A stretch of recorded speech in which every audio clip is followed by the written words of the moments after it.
अध्यक्ष महोदय, सबसे पहले मैं आज मेरे छोटे भाई मनीष सिसोदिया को इस सदन में याद करना चाहूँगा। आज ही के दिन एग्जैक्टली 1 साल पहले मनीष सिसोदिया जी को गिरफ्तार किया गया था।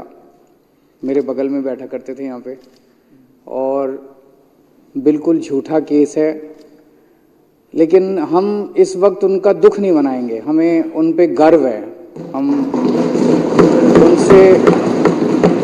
हम उनसे प्रेरणा लेते हैं।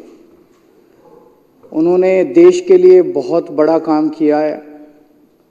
गरीबों के बच्चों को भविष्य देने का, गरीबों के बच्चों को शिक्षा देने का, सपने देखने का, उनके सपनों को पर देने का उन्होंने काम किया है।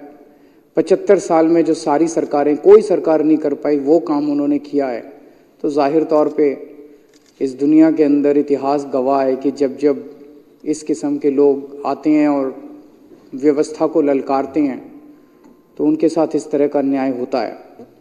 मेरी सदन से सबसे मेंबर से निवेदन है कि एक बार खड़े होकर उनको सल्यूट कर देते हैं। आप भी हो जाओ। अच्छा आदमी है मनीष सिसोदिया।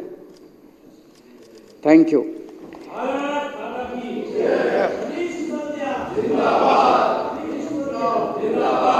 आज हम लोग इस पे चर्चा कर रहे हैं, एलजी साहब के अभिभाषण पे धन्यवाद प्रस्ताव पे चर्चा कर रहे हैं। हमारी आपस में मतभेद हो सकते हैं, पक्ष के विपक्ष के, लेकिन सदन जनतंत्र का मंदिर माना जाता है, इसकी मर्यादा बनाए रखना जरूरी है। आज तक कभी ऐसा नहीं हुआ, लेकिन इस बार और पिछली बार ऐसा हुआ कि एलजी के भाषण के दौरान विपक्ष के सदस्यों ने काफ़ी नारेबाजी और विघन डाला। सुनना तो चाहिए, सुन तो लो। सुन के आपको भी अब मौका मिला, आपने बोला, अपनी बात रखी। उस टाइम अभिभाषण में ही अगर विघन डालते हैं तो वो फिर राजनीति नज़र आती है, वो अच्छी बात नहीं है, वो मर्यादा तोड़ने की बात हो जाती है। तो मैं इसकी निंदा करता हूं और उम्मीद करता हूं कि मेरे साथी जो हैं विपक्ष के, वो भविष्य के अंदर इस तरह की हरकत नहीं करेंगे। एलजी साहब ने दिल्ली सरकार के कामों का उल्लेख किया। दिल्ली सरकार आज जो काम कर रही है वो ऐतिहासिक काम है। 75 साल में जो ये सारी सरकारें, मैं किसी पर्टिकुलर पार्टी की बात नहीं कर रहा, सारी, हम तो नई पार्टी हैं, हमारे पहले सारी पार्टियों की सरकारें बनी, किसी की इस राज्य में बनी, किसी की उस राज्य में बनी, किसी की यहाँ बनी, किसी की वहाँ बनी, किसी की केंद्र में बनी। जो काम आज दिल्ली के अंदर हो रहा है वो 75 साल के अंदर नहीं हुआ, और अगर 75 साल में हो गया होता तो हमें पार्टी बनाने की जरूरत नहीं पड़ती, हमें कोई शौक नहीं था राजनीति के अंदर आने का। आज दिल्ली मॉडल की चर्चा पूरे देश के अंदर है। किसी कोने में चले जाओ, गांव के अंदर किसी कोने में चले जाओ। अभी थोड़े दिन पहले कोई आया था, एक बहुत बड़ा नेता, वो बता रहा था बिहार के गांव में आप चले जाओ, वहां भी कहते हैं यार स्कूल तो हमें दिल्ली वाले चाहिए, स्कूल तो हमें दिल्ली जैसे चाहिए। पूरे देश के अंदर आज चर्चा हो रही है। तो आज दिल्ली मॉडल, बिजली ठीक कर दी, पानी ठीक कर रहे हैं, पानी में भी काफ़ी काम करना बाकी है। दिल्ली बिजली ठीक कर दी, स्कूल ठीक कर दिए, अस्पताल ठीक कर दिए, मोहल्ला क्लिनिक बना दिए, सड़कें ठीक कर रहे हैं, सड़कें सीवर ठीक कर रहे हैं। बहुत सारे काम आज दिल्ली के अंदर हो रहे हैं। ऐसे काम हो रहे हैं जो एक सशक्त राष्ट्र की बुनियाद रखने के लिए बहुत ज़रूरी हैं, जो कि 1950-1960 में हो जाने चाहिए थे। हर बच्चे को अच्छी शिक्षा मिल जानी चाहिए थी, हर व्यक्ति के लिए अच्छे इलाज का इंतजाम हो जाना चाहिए था। वो काम आज हो रहे हैं। आज दिल्ली मॉडल, आम आदमी पार्टी का दिल्ली मॉडल आज पूरे देश को एक दिशा दिखा रहा है। और ये मैं केवल कहने के लिए नहीं कह रहा, मैं 3 सेक्टर्स का जिक्र करूंगा, एजुकेशन, हेल्थ और इलेक्ट्रिसिटी। कई सारे जिक्र किए जा सकते हैं, ये 3 सेक्टर्स का मैं जिक्र करूंगा कि किस तरह से इन 3 सेक्टर्स में दिल्ली में जो काम हुए हैं उससे पूरे देश का कैसे उद्धार हो सकता है, पूरे देश का उस मॉडल से कैसे विकास हो सकता है। शिक्षा के क्षेत्र में आते हैं पहले। आज मनीष सिसोदिया जी को हम याद कर रहे हैं। शिक्षा के क्षेत्र के अंदर पूरे देश में, ये कहने की बात नहीं है, तर्क कुतर्क तो चलते ही रहते हैं। अभी जो आप बात कर रहे थे वो तो कुतर्क है। मतलब किसी भी क्लासरूम के अंदर घुस के कैमरा लेके, अरे अरे देखो ये मिट्टी, देखो देखो देखो, लेकिन मोटे मोटे तौर पे आज सारे मानते हैं भाई अच्छा काम हो गया शिक्षा के अंदर, कि शिक्षा में अच्छा काम हुआ है। जिस तरह से जितना इन्वेस्टमेंट हमने शिक्षा में किया है, सरकारी स्कूल बहुत सारे अच्छे बन गए, बहुत शानदार सरकारी स्कूल बन गए। सबसे बड़ा इसका प्रमाण ये है कि 4 से 5 लाख बच्चों ने प्राइवेट स्कूल से नाम कटा के सरकारी स्कूल में भर्ती हुए हैं। ये कोई छोटी बात नहीं है, बहुत बड़ी बात है कि लोग अपने बच्चों को बड़े बड़े प्राइवेट स्कूलों से निकाल के सरकारी स्कूलों के अंदर भर्ती करा रहे हैं। ये बहुत बड़ी बात है। एक ज़माना ऐसा था जब लोग अपने बच्चों को सरकारी स्कूल में भेजना नहीं चाहते थे। सरकारी स्कूल में चला जाए तो साल 2 साल में नाम कटा देते थे कि टाइम खराब कर रहा है, घर बैठेगा 2 पैसे तो कमाएगा। आज अगर हमने दिल्ली के अंदर गरीबों के बच्चों को इतनी अच्छी शिक्षा दे दी तो पूरे देश में भी दे सकते हैं। पूरे देश में आज क्या मॉडल चल रहा है? गुजरात के अंदर पिछले कुछ सालों में 6000 सरकारी स्कूल बंद कर दिए गए। आसाम के अंदर कोविड के बाद 4500 सरकारी स्कूल बंद कर दिए गए। ऐसा नहीं कि वहां पे पॉपुलेशन कम हो गई है, पॉपुलेशन तो बढ़ रही है, गरीब भी बढ़ रहे हैं, पॉपुलेशन भी बढ़ रही है। और स्कूल खोलने की जरूरत थी, और स्कूल खोलने की बजाय अगर 6000 स्कूल इधर, बाकी का मेरे पास डेटा नहीं है, हर राज्य के अंदर यही चल रहा है, सरकारी स्कूल बंद किए जा रहे हैं। क्यों? इसका क्या मतलब है? इसका मतलब यह है सरकारी स्कूल बंद कर करके आपके बच्चों को फोर्स किया जा रहा है कि प्राइवेट में भेजो। एक तरह से शिक्षा के प्राइवेटाइजेशन की ओर पूरा देश चल रहा है, दिल्ली छोड़ के। जबरदस्ती की जा रही है, गरीब आदमी को जबरदस्ती की जा रही है कि अपने बच्चे को प्राइवेट में भेज। अब सरकारी स्कूल नहीं होंगे, ना टीचर है वहां पे, ना पढ़ाई है वहां पे। 350 स्कूल बताते हैं वहां पे ऐसे हैं जिसमें एक क्लासरूम है। गुजरात के अंदर एक क्लासरूम में पहली, दूसरी, तीसरी, चौथी, 5वीं सारे बच्चे एक ही क्लासरूम। दिल्ली में ऐसा नहीं है। दिल्ली में अच्छे क्लासरूम है, अच्छे डेस्क है, स्मार्ट क्लासरूम है, बहुत बहुत अच्छे स्कूल हैं। तो आज ऐसी हालत है, एक तरह से पूरा देश के अंदर मॉडल अब ये है कि प्राइवेटाइजेशन के दौर की तरफ धकेला जा रहा है। बच्चों को फोर्स किया जा रहा है, गरीबों को फोर्स किया जा रहा है कि अपने बच्चों को सरकारी स्कूल अब बंद करेंगे, बच्चों को प्राइवेट स्कूल में भेजो। ऐसे में दिल्ली एक उदाहरण है, दिल्ली एक मॉडल दिखाती है।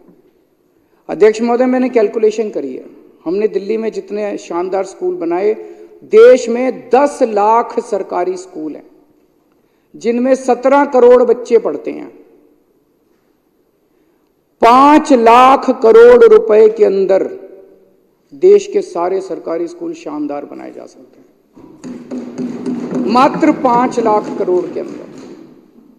5 लाख करोड़ रुपए केंद्र सरकार के लिए कुछ नहीं होते। 2 साल, 3 साल, 4 साल, 5 साल, मान लो 1-1 लाख करोड़ रुपए भी हर साल खर्च करोगे तो 5 साल के अंदर 1-1 लाख करोड़, और आधा अगर आप कह दो भाई राज्य सरकार देगी, आधा हम देंगे, तो 2.5 लाख करोड़ रुपए लगेंगे केंद्र सरकार के। 5 लाख, मात्र 5 लाख करोड़ रुपए के अंदर में हम इस देश के हर बच्चे को, 17 करोड़ बच्चों को हम अच्छी शिक्षा दे सकते हैं, उनको अच्छा भविष्य दे सकते हैं। और 5 साल में अगर हमने अपने बच्चों को अच्छी शिक्षा दे दी, इस देश से गरीबी दूर हो जाएगी। गरीबी को दूर करने का, इस देश से गरीबी खत्म करने का मैं एक रामबाण तरीका दे रहा हूं। भाषण देने तो बहुत आसान है, गरीबी हटाओ फलाना, इस पार्टी ने भी बहुत भाषण दिए, उस पार्टी ने भी बहुत भाषण दिए, गरीबी दूर करने की इच्छा किसी की नहीं है। आज मैं आपको इस सदन के माध्यम से पूरे देश को एक मॉडल दे रहा हूं कि जो स्कूल हमने सरकारी स्कूल दिल्ली में बनाए, इतने अच्छे शानदार, प्राइवेट स्कूलों से भी अच्छे, बड़े बड़े नामी गिरामी प्राइवेट स्कूलों से भी अच्छे, स्विमिंग पूल वाले, लिफ्टों वाले और स्मार्ट बोर्ड वाले क्लासरूम जो हमने बनाए, मात्र 5 लाख करोड़ रुपए के अंदर गांव-गांव के अंदर शानदार सरकारी स्कूल बनाए जा सकते हैं। दूसरी चीज पे आते हैं, हेल्थ पे। आज दिल्ली के हर व्यक्ति को हम लोगों ने मुफ्त इलाज कर दिया कि आपका इलाज मुफ्त होगा, चाहे अमीर हो चाहे गरीब हो। सरकारी अस्पताल अच्छे कर दिए, जगह जगह मोहल्ला क्लिनिक खोल दिए।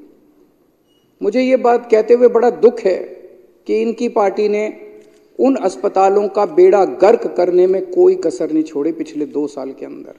पिछले 2 साल में जिस तरह से एलजी साहब ने अधिकारियों के माध्यम से दवाइयां बंद कर दी, टेस्ट बंद, लड़ के मैंने उसको दोबारा चालू कराया, लड़ के दोबारा। ये अच्छी बात नहीं है, ये अच्छी बात नहीं है। शिक्षा जिस आदमी ने ठीक करी उसको पकड़ के जेल में डाल दिया, हेल्थ जिसने ठीक करी उसको पकड़ के जेल में डाल दिया। फिर भी जब अस्पताल चल रहे थे तो उनकी पकड़ के डॉक्टरों की भर्ती, जो खिड़की के ऊपर आदमी बैठता है एमटीएस, वो एमटीएस कहते हैं, डेटा एंट्री ऑपरेटर कहते हैं, डेटा एंट्री ऑपरेटर एक दिन ऑर्डर पास करके सारी दिल्ली के सरकारी अस्पतालों की डेटा एंट्री ऑपरेटर हटा दिए। एक दिन तो ऐसा आया जिस दिन खिड़की पे कोई नहीं बैठा था, दवाइयों की खिड़की पे कोई नहीं, रजिस्ट्रेशन की खिड़की पे कोई, क्या है। और फिर इस सदन के अंदर आके इनकी हिम्मत होती है कहने की कि सरकारी अस्पताल खराब पड़े। अरे तुमने करे हैं सरकारी अस्पताल खराब। आज सरकारी अस्पताल हमने इतने लड़ लड़ के उसको व्यवस्था को हम कोशिश कर रहे हैं कि वो दुरुस्त रहे। सरकारी अस्पताल हमने शानदार कर दिए। ये लोग बार बार कहते हैं आयुष्मान भारत, आयुष्मान भारत, आयुष्मान भारत। आयुष्मान भारत क्या है? आयुष्मान भारत सबसे बड़ा स्कैम है, स्कैंडल है, स्कैंडल है, सबसे बड़ा स्कैंडल है आयुष्मान भारत। आयुष्मान भारत क्या कहता है? आयुष्मान भारत में ये कहते हैं भाई तेरे को एक कार्ड देंगे, इंश्योरेंस कार्ड। वो कार्ड लेके आप किसी भी अस्पताल में चले जाओ, आपके परिवार का एक परिवार का साल में 5 लाख रुपए का इलाज मुफ्त होगा। इलाज भी कब? जब उसका हॉस्पिटलाइजेशन होगा। उसको खांसी है, बुखार है, रोज के मर्रा की दवाइयां वो नहीं मिलेंगी, दवाइयां नहीं मिलेंगी, टेस्ट नहीं होंगे डेली का। अगर बाई चांस कोई बड़ी बीमारी हुई और तेरे को अस्पताल के अंदर एडमिट होना पड़ा तो तेरे परिवार का साल का 5 लाख रुपए का खर्चा मुफ्त है। इंश्योरेंस, अब वो इंश्योरेंस लेके क्या करे? उत्तराखंड में चले जाओ आप, कहीं अस्पताल नहीं, 50-50 कोस दूर लोग अपनी खटिया के ऊपर वो डंडी सिस्टम क्या कहते हैं उसको, वो लेके जाते हैं। वो वहां पे एक लोकल टर्म है, वो अस्पताल तो बनाएंगे नहीं, कार्ड दे दिया। कार्ड लेके लोग क्या करें? कार्ड लेके कहां जाएं इलाज कराने के लिए? अस्पताल तो बनाओ पहले। अस्पताल नहीं बनाओगे, कुछ नहीं बनाओगे तो बेसिकली ये पूरा का पूरा सिस्टम भी प्राइवेटाइजेशन के दौर की तरफ है। सरकारी अस्पताल बंद करते जा रहे हैं, एक कार्ड पकड़ा दिया कि प्राइवेट में जाके अस्पताल में इलाज करा लो। आयुष्मान भारत दूसरा, उसमें यह लिखा हुआ है कि केवल ऐसे लोगों को मिलेगा जिनकी पारिवारिक आय साल की 2.5 लाख रुपए से कम है। 2.5 लाख रुपए मतलब 20,000 रुपए, 20,000 के लगभग तो दिल्ली में मिनिमम वेज है। 20,000, जिसके 30,000 रुपए हो गए वो इलाज करा सकता है। आज इतना महंगा इलाज हो रहा है, वो इलाज करा सकता है। 30,000 रुपए, 40,000 रुपए, क्या 50,000 रुपए वाला भी अगर एक हार्ट अटैक हो जाए इलाज नहीं करा सकता अपना। कह रहे हैं आयुष्मान भारत, उस पे 5 लाख की लिमिट। दिल्ली के अंदर का जो मॉडल है, मैं पहले आयुष्मान भारत बताया, उसमें यह भी लिखा है सरकारी अस्पतालों को पैसे लेने पर। दिल्ली में हमने सारे सरकारी अस्पतालों में सारा कुछ फ्री कर रखा है, सब कुछ मुफ्त है। इसमें आयुष्मान भारत में कंपलसरी है, हमारे पीछे पड़े हैं इसको लागू करो कि सरकारी अस्पतालों के अंदर भी हर सेवा के पैसे लेने पड़ेंगे आपको। हर चीज के पैसे लेगा सरकारी अस्पताल। फिर उस आदमी के ऊपर है वो सरकारी में जाए कि प्राइवेट में जाए, जहां जाएगा उसको 5 लाख रुपए तक का, सरकारी में भी 5 लाख तक का फ्री मिलेगा, प्राइवेट में भी। अरे हमने तो सारा ही फ्री कर दिया सरकारी के अंदर, हम 5 लाख की लिमिट क्यों लगाएं? हम 5 लाख की लिमिट क्यों लगाएं? आप कहते हो कि सरकारी अस्पताल में पहली बात तो हम पैसे लेंगे, ब्लड टेस्ट लेंगे तो पैसे लेंगे, दवाई लेंगे तो पैसे लेंगे, डॉक्टर जो बैठा है उसकी जो कंसल्टेंसी चार्ज लेंगे, और वो 5 लाख रुपए तक। हमने तो सब कुछ फ्री कर दिया, सारों का फ्री कर दिया। ये कहते हैं 2.5 लाख रुपए की इनकम वालों को देंगे, हमने तो सारे अमीर गरीब सबका फ्री कर दिया। तो तुम्हारी आयुष्मान भारत अच्छी है, हमारी केजरीवाल मॉडल अच्छा है।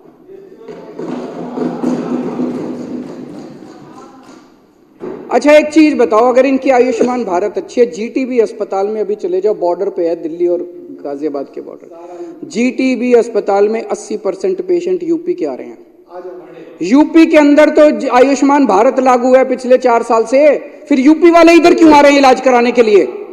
यूपी के अंदर आयुष्मान भारत क्यों नहीं चल रहा? इधर गुड़गांव की तरफ चले जाओ, उधर चले जाओ, उधर फरीदाबाद की तरफ से सारे हरियाणा वाले इधर आ रहे हैं दिल्ली इलाज कराने के लिए, और वो प्राइवेट में नहीं आ रहे, सरकारी में आ रहे हैं, क्योंकि सरकारी में 5 लाख की लिमिट नहीं है, जितना मर्जी इलाज करा लो।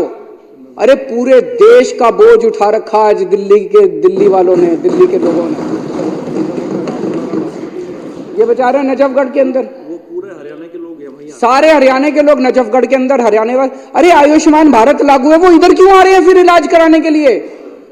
और इतना भ्रष्टाचार है अध्यक्ष महोदय, इतना भ्रष्टाचार है। ये सीएजी की रिपोर्ट है, सीएजी ने आयुष्मान भारत का सितंबर 2018 से 2021 तक का उन्होंने जांच करी, 964 अस्पतालों की जांच करी, 161 जिले, 28 स्टेट्स एंड यूनियन टेरिटरीज।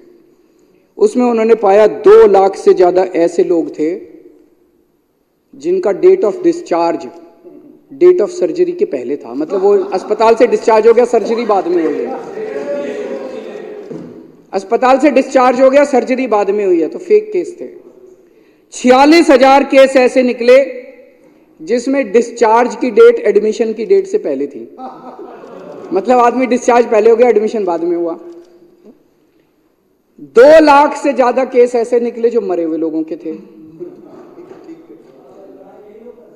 ढेरों केस ऐसे निकले जो एडल्ट्स के थे और उनको पीडियाट्रिशियन ने इलाज कर रखा था, बच्चों के डॉक्टर से इलाज करा रखा था एडल्ट्स ने। 9 लाख केस ऐसे निकले जिसमें एक ही फोन नंबर था, 9999999999। ये फोन नंबर 9 लाख लोगों का निकला। इस तरह के बहुत घपले निकले। ये मैं नहीं कह रहा, ये आयुष्मान भारत कह रही है, ये इनका मॉडल है और हमारा मॉडल है। हमने शानदार अस्पताल बनाए, सरकारी अस्पतालों का बुरा हाल था, हमने शानदार अस्पताल बनाए। हमने ये भी, जो अब आप माननीय ओपोजिशन लीडर ने अभी बोला कि अल्ट्रासाउंड की या किसी की 2025 की डेट मिल रही है, हम फरिश्ते स्कीम लेके आए हैं, हम एक और डार्क स्कीम लेके आए हैं जिसके अंदर ये है कि अगर आपको किसी भी टेस्ट की 1 महीने से बाद की, टेस्ट की 2 दिन से ज्यादा, ऑपरेशन की 1 महीने से ज्यादा डेट मिलती है तो प्राइवेट से इलाज करा लो, उसका खर्चा हम देंगे। आपके एलजी साहब ने इस स्कीम को भी रोक दिया। आपके एलजी साहब ने इस स्कीम की भी पेमेंट नहीं होने दी। जाके रो एलजी निवास में, राजनिवास के अंदर जाके रो कि वो क्या कर रहे हैं। दिल्ली के लोगों को दुखी कर रखा है उन्होंने, और आप ही लोग करा रहे हो। ये गंदी राजनीति कर रहे हो, ऐसे मत करो, ये ठीक बात नहीं है। पाप चढ़ेगा आप लोगों को, ऊपर वाला देख रहा है, ऊपर वाले से डरो।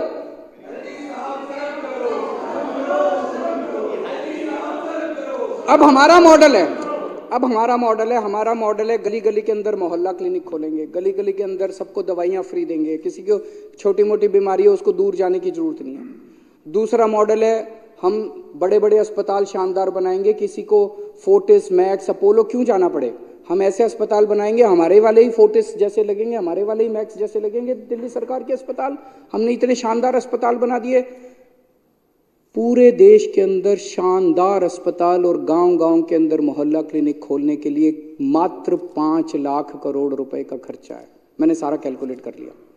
मैंने तो दिल्ली में खोल के दिखाए हैं अस्पताल, मैंने तो दिल्ली में मोहल्ला क्लिनिक खोल के दिखाए हैं, पंजाब में भी खोल रहे हैं। अब पंजाब के अंदर अभी मैं जा रहा हूँ, 800 मोहल्ला क्लिनिक बना दिए, 650 बन चुके, और मैं 2 दिन बाद जा रहा हूँ 125 मोहल्ला क्लिनिक का उद्घाटन और करने के लिए। तो मोहल्ला क्लिनिक खोलने आते हैं। अस्पताल पंजाब के जितने सिविल हॉस्पिटल हैं, 40 अस्पतालों का भी जीर्णोद्धार चल रहा है। हर अस्पताल के अंदर मुफ्त दवाइयां, मुफ्त टेस्ट, सब कुछ मुफ्त कर रहे हैं, मुफ्त इलाज देना। 5 लाख करोड़ रुपए के अंदर इस देश के 140 करोड़ लोगों को फ्री इलाज मिल सकता है, हमें देना आता है। तो आज देश को स्वास्थ्य के क्षेत्र के अंदर भी दिल्ली ने एक दिशा दिखाई है, कर सकते हैं। अब आते हैं बिजली पे। दिल्ली के अंदर पहले बिजली के पावर कट लगते थे, आज 24 घंटे बिजली आती है, गर्व होता है, देश की राजधानी है। पंजाब के अंदर पहले पावर कट लगते थे, 1.5 साल हुआ है, 2 साल हुए सरकार बने हुए, 2 साल के अंदर 24 घंटे बिजली आती है। हमारे देश में क्यों नहीं आती 24 घंटे बिजली? 10 साल हो गए आपकी सरकार बने हुए। देश के अंदर इतने पावर कट क्यों लगते हैं? किसानों को पूरी बिजली क्यों नहीं मिलती? इंडस्ट्री को पूरी बिजली क्यों नहीं मिलती? हमारे घरों के अंदर, गांव-गांव के अंदर बिजली क्यों नहीं मिलती? आपको ये जान के, अब जो डेटा मैं दे रहा हूं आपको जान के ताज्जुब होगा, देश के अंदर बिजली की कमी नहीं है। देश में 4 लाख मेगावाट बिजली की इंस्टॉल्ड कैपेसिटी है। हम 4 लाख मेगावाट बिजली बना सकते हैं। और हमारे देश की डिमांड कितनी है? पीक डिमांड, जो गर्मियों के अंदर पीक डिमांड आती है ना, जब एकदम उबल रही होती है, धरती उबल रही होती है, पीक डिमांड जून जुलाई की जो हमारे देश की डिमांड है वो है 2 लाख मेगावाट। हमारी जरूरत 2 लाख, अवेलेबल 4 लाख, फिर भी बिजली के पावर कट लगते हैं। इतनी निकम्मी सरकार तो आज तक कभी तक हमसे सीख लो। हम मना थोड़ी कर रहे हैं, हम सिखाने को तैयार हैं। हम यहाँ राजनीति करने नहीं आए, हम यहाँ राजनीति करने नहीं आए, हम यहाँ पे आपको सिखा देंगे। आप लो सारे वोट। मैं तो उस दिन भी कह रहा था सारे वोट तुम्हारे जिम्मे, देश की सेवा करने की जिम्मेदारी हमको दे दो, हम सेवा करके दिखा देंगे। वोट सारे आप ले लो। 4 लाख मेगावाट की इंस्टॉल्ड कैपेसिटी है, 2 लाख मेगावाट की हमारी डिमांड है, हमें बिजली क्यों नहीं मिल रही? जवाब दे सरकार। और कई लोग कहते हैं हमने दिल्ली में बिजली मुफ्त कर दी, पंजाब में बिजली मुफ्त कर दी, सस्टेनेबल मॉडल नहीं है। मैंने ये भी कैलकुलेट करा, पूरे देश के हर आदमी को 200 यूनिट बिजली फ्री देने के लिए 1.5 लाख करोड़ रुपए चाहिए। बस केवल 1.5 लाख करोड़ रुपए में पूरे देश को, सारे हर परिवार को 200 यूनिट बिजली फ्री मिल सकती है। तो 5 लाख करोड़ रुपए में स्कूल ठीक हो जाएंगे, 5 लाख करोड़ रुपए में अस्पताल ठीक हो जाएंगे, तो 1.5 लाख करोड़ रुपए में सबको बिजली फ्री हो जाएगी। 11.5 लाख करोड़ रुपए के अंदर आपके बच्चों को, 140 करोड़ लोगों के बच्चों को अच्छी शिक्षा मिल जाएगी, उनके हर परिवार के सदस्य को अच्छा इलाज मिल जाएगा, 24 घंटे बिजली मिल जाएगी, हर व्यक्ति को फ्री बिजली मिल जाएगी। और 11 लाख करोड़ रुपए इन्होंने अपने दोस्तों को उठा के उनका ऋण माफ कर दिया। क्या ज्यादा जरूरी था? क्या ज्यादा जरूरी था? दोस्ती निभाना ज्यादा जरूरी था कि 140 करोड़ लोगों के प्रति अपना फर्ज निभाना ज्यादा जरूरी था? अभी और भी बहुत सारे सेक्टर्स हैं। आज पंजाब के अंदर हमारी सरकार, भगवंत मान सरकार, जो खेती के क्षेत्र में कर रही है, गांव-गांव, घर घर के अंदर उन्होंने खेती का पानी पहुंचा दिया। अभी तक पानी नहीं होता था, लड़ाई झगड़े चलते रहते थे। हमने किसी से भीख नहीं मांगी और पानी की, उसी पानी का मैनेजमेंट करके गांव-गांव के अंदर, घर घर के अंदर खेती का पानी। लोगों को यकीन नहीं हो रहा ऐसी सरकार हो सकती है। 2 साल के अंदर हर खेत के अंदर खेती का पानी पहुंच गया। खेती के क्षेत्र में इतने बड़े बड़े काम हो रहे हैं। आज पंजाब के अंदर एक बड़ा चमत्कार हुआ है। केंद्र की बीजेपी सरकार ने एयरपोर्ट बेच दिए, सी पोर्ट बेच दिए, LIC बेच दी, भेल बेच दी, रेल बेच दी, सब कुछ बेच दिया और कह रहे हैं एक एक बेचने में स्कैंडल है, स्कैंडल है। हर चीज जो बेची इन्होंने, सब कुछ बेच दिया। पंजाब के अंदर गंगा उल्टी बह रही है। एक पावर प्लांट था प्राइवेट सेक्टर में, 6000 करोड़ रुपए का प्राइवेट वालों का पावर प्लांट था, उनसे चल नहीं रहा था। सरकार ने उसको 1100 करोड़ रुपए में खरीद लिया। हम चला के दिखाएंगे, हम चला के दिखाएंगे।